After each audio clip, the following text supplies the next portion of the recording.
Good morning বন্ধুরা, কেমন আছো সবাই? আশা করি প্রত্যেকেই ভালো আছো, আর আমরাও ভালো আছি। অনেক দিন বাদে তোমাদের সাথে দেখা হচ্ছে। এর মাঝখানে অনেক কিছু ঘটে গেছে বলতে লিও একদিন বাড়ি থেকে বেরিয়ে গেছিলো, আর বেরিয়ে অনেকটা দূর চলে গেছিলো, আর স্ট্রিট ডগদের সাথে মিশে ওর গায়ে আবার সেই ছোট ছোট ট্রিক্সগুলো এসে গেছে। আর আমি যেহেতু ওকে বাড়ির থেকে বের করি না, যার ফলে কিনা ওর গায়ে খুব একটা ট্রিক্স হয় না। আর যেহেতু ওকে ব্যাভিট্রো যে ওদের একটা চকলেটের মতো ট্যাবলেট থাকে, যেটা কিনা মোটামুটি 1 বছরের মধ্যে ওদের গায়ে কোনো রকম ট্রিক্স আসে না, আমি সেটা খাইয়ে রেখেছিলাম। আর 10 মাস মতন হয়ে গেছে, গত বছর সেপ্টেম্বরে খাইয়েছিলাম, আর এটা এখন অগাস্ট পড়ে গেছে। অগাস্টও মাঝামাঝি হতে চললো, কিন্তু ওর গায়ে কিন্তু ট্রিক্স কিছু এসেছিল না। কিন্তু সেদিন বাড়ি থেকে বেরিয়ে যাওয়ার ফলে কি হয়েছিল, ওর গায়ে আবার ছোট ছোট একদম মিহি মিহি নিকির মতো ট্রিক্স ভর্তি হয়ে গেছে।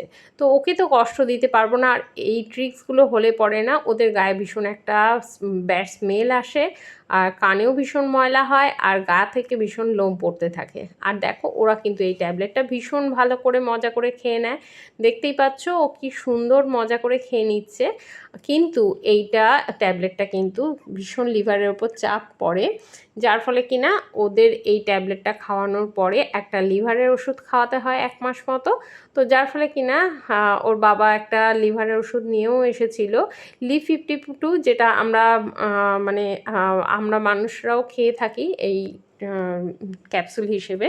তো ওদের জন্য একটা সিরাপ রয়েছে, যেটা কিনা ওকে খাওয়ানো হয়েছিল, আগেও আমি খাইয়েছি, তোমরা দেখে থাকবে। তো আজকেও সেটাই ওকে খাওয়াচ্ছি, যাতে ওর লিভারের ওপর কোনো চাপ না পড়ে। আর খেয়ে তো সে খুবই খুশি, দেখতেই পাচ্ছ কত আনন্দ সহকারে খেয়ে নিয়েছে, আর খেয়ে খুব মজা করে খেলা করছে। তো যাই হোক, এটাই তোমাদের সাথে শেয়ার করার ছিল। এটা তোমরা নিশ্চিন্তে খাওয়াতে পারো, কোনো রকম সমস্যা নেই, তবে অবশ্যই ডক্টরের পরামর্শ নিয়ে নেবে। তার কারণ হচ্ছে এজ অনুযায়ী ওটা কিন্তু খাওয়াতে হয়, এবং ওয়েট কতটা আছে সেই হিসেবে গোটা খাওয়াবে কি হাফ খাওয়াবে সেটা কিন্তু অবভিয়াসলি ডক্টর তোমাদের গাইড করে দেবে।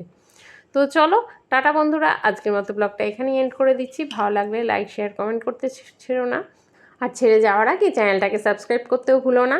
টাটা।